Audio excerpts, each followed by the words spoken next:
Updates చూస్తున్నాం. DSC అభ్యర్థులకు రేవంత్ రెడ్డి సర్కార్ గుడ్ న్యూస్ చెప్పింది. డిఎస్సి పరీక్షల షెడ్యూల్ విడుదల చేసింది. జూలై 18 నుంచి ఆగస్టు 5 వరకు డిఎస్సి పరీక్షలు నిర్వహించనున్నారు.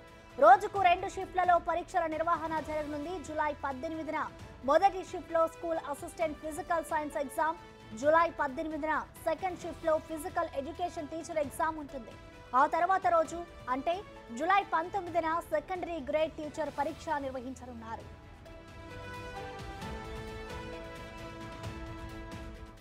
జూలై 20న SGT secondary grade physical special education పరీక్షలు జరగనున్నాయి. జూలై 22న school assistant maths exam, July 23న సెకండరీ గ్రేడ్ టీచర్ పరీక్ష నిర్వహిస్తారు. తర్వాత జూలై 24న స్కూల్ అసిస్టెంట్ బయోలాజికల్ సైన్స్ పరీక్ష జరుపుతారు. జూలై 26న తెలుగు భాషా పండిట్ సెకండరీ గ్రేడ్ టీచర్ అభ్యర్థులకు ఎగ్జామ్ ఉంటుంది. జూలై 30న స్కూల్ అసిస్టెంట్ సోషల్ స్టడీస్ పరీక్ష జరగనుంది.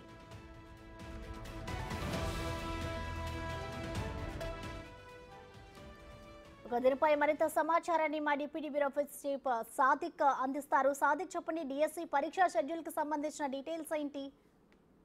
ఎస్ ప్రసన్న, జూలై 18 నుంచి ఆగస్టు 5వ తారీఖు వరకు డిఎస్సి పరీక్షలు నిర్వహించాలని విద్యాశాఖ నోటిఫికేషన్ జారీ చేసింది. మొత్తం 11,062 పోస్టులకు గాను దాదాపు 2,79,966 మంది అభ్యర్థులు అప్లికేషన్ పెట్టుకున్నారు. అంటే ఒక్కో పోస్టుకు 25 మంది చొప్పున పోటీ పడుతున్నారు. స్కూల్ అసిస్టెంట్, ఇందులో ప్రధానంగా స్కూల్ అసిస్టెంట్ పోస్టులు 2,629 కాగా ఎస్జిటి పోస్టులు 6,508 పోస్టులు ఉన్నాయి. అయితే స్కూల్ అసిస్టెంట్ పోస్టులకు గాను 1,60,296 మంది అభ్యర్థులు అంటే అప్లికేషన్ పెట్టుకున్నారు. ఎస్జిటి పోస్టులు 6,508 పోస్టులు ఉంటే 85,916 మంది దరఖాస్తు చేసుకోవడం జరిగింది. దీంతో పాటుగా లాంగ్వేజ్ లో చూసినట్టయితే 729 పోస్టులకు గాను 18,211 మంది అభ్యర్థులు అయితే అప్లికేషన్ పెట్టుకున్నారు. పీఈటీ సంబంధించినటువంటి 182 పోస్టులకు గాను 11,992 మంది అప్లికేషన్ చేసుకోవడం జరిగింది. సో 2 షిఫ్ట్ లో జరుగుతున్నటువంటి పూర్తి స్థాయిలో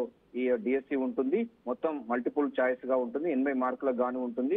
సో ఇప్పటికే టెట్ ద్వారా 20 మార్కులకు సంబంధించిన ఎగ్జామ్ అంటే ఆల్రెడీ ఉంది కనుక 80 మార్కులకు గాను ఈ పరీక్ష నిర్వహించాలని కూడా విద్యాశాఖ నిర్ణయించిన సంగతి మనకు తెలిసిందే. సో 80 మార్కులకు గాను ఈ యొక్క పరీక్షా విధానం ఉండబోతుంది. 2 షిఫ్ట్ లో ఉండే అవకాశం అయితే మనకు స్పష్టంగా చెప్పడం జరిగింది. జూలై 18 నుంచి వెళ్ళి ఆగస్టు 5వ తారీఖు వరకు కూడా తెలంగాణ డిఎస్సి షెడ్యూల్ అంటే డేట్స్ ను ఖరారు చేస్తూ విద్యాశాఖ ఉత్తర్వులు జారీ చేసింది.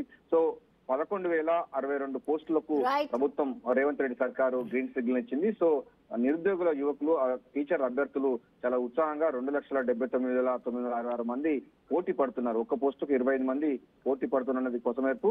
సో ఏదైనప్పటికీ జాబ్ షెడ్యూల్ ఆధారంగా ప్రభుత్వం అయితే పూర్తి స్థాయిలో ఫోకస్ పెట్టింది, విద్యా వ్యవస్థపై ఫోకస్ పెట్టింది. మరోసారి కూడా డిఎస్సి కూడా రంగం సిద్ధం చేస్తుంది. టెట్ సంబంధించినటువంటి ఎగ్జామ్ పెట్టేందుకు కూడా ఆ తర్వాత కూడా తీసుకోవాల్సిన అవసరం ఉంటుందని చెప్తున్నారు. జాబ్ క్యాలెండర్ ప్రకారంగా ఉద్యోగులు భర్తీ చేస్తామని కూడా ప్రభుత్వం ముందుకు వెళ్తుంది. Prasanna, thank you Sadiq.